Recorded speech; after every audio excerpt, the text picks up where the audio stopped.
Last winter, you had Texas cattle ranchers getting up in the dead of night in blizzards, going out, rounding up stray cows, trying to take care of the cows, make sure they're eating, and making this personal sacrifice so that New Yorkers would have beef on their shelves.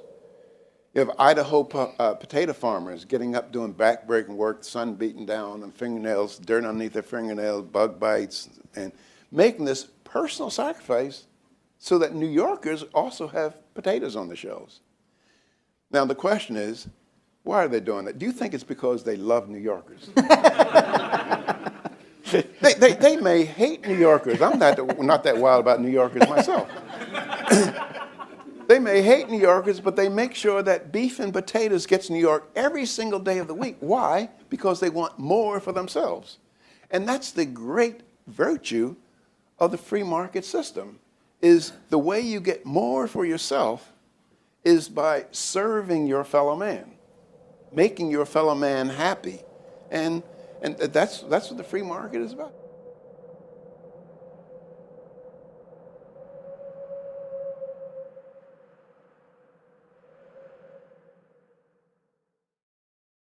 The world lost an intellectual giant this week when the economist Walter E. Williams passed away. Williams was the John M. Olin Distinguished Professor of Economics at George Mason University, an economist's economist, a scholar's scholar, and an unparalleled communicator of economic wisdom and ideas. He loved liberty, defended it eloquently, and went to great lengths to show how good intentions don't readily translate into good outcomes. Williams' work and commentary was informed by a deep understanding of how free people in free markets find ways to help one another. In a free market, you get more for yourself by serving your fellow man. You don't have to care about him, just serve him. We get, as Adam Smith explained, what we want by helping other people get what they want. Importantly, this requires us to respect their right to say no.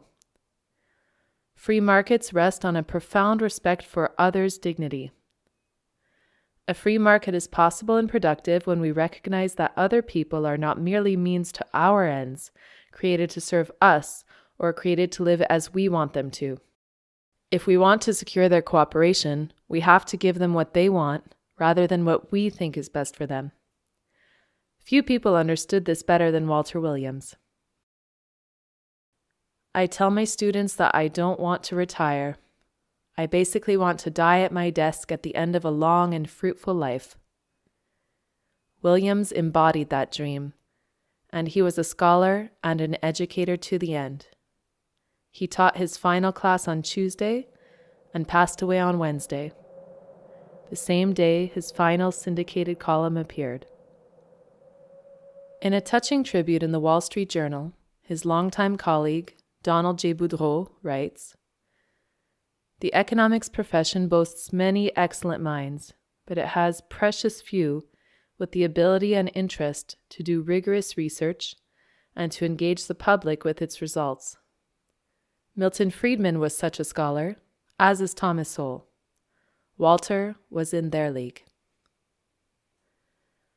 Some of my proudest moments as a teacher have come from hearing how my former students did in the microeconomics course he taught to PhD students at George Mason University. I knew they were in better hands than mine with Walter E. Williams, and I knew that if they were performing well in his course, it was because they really knew their stuff. His PBS video series, Good Intentions, was based on his 1982 book, The State Against Blacks, which is fortunately available on YouTube.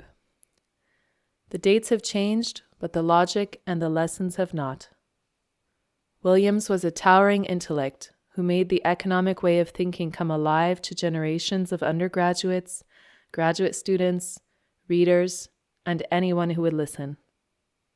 He suffered no fools, which incidentally appears as the title of his 2014 Free to Choose Network documentary on his life and work. To adapt an African proverb, the best time to start reading Walter Williams' work is 20 years ago. The second best time is right now. Farewell, and rest in peace, Dr. Williams. Your shoes will be impossible to fill.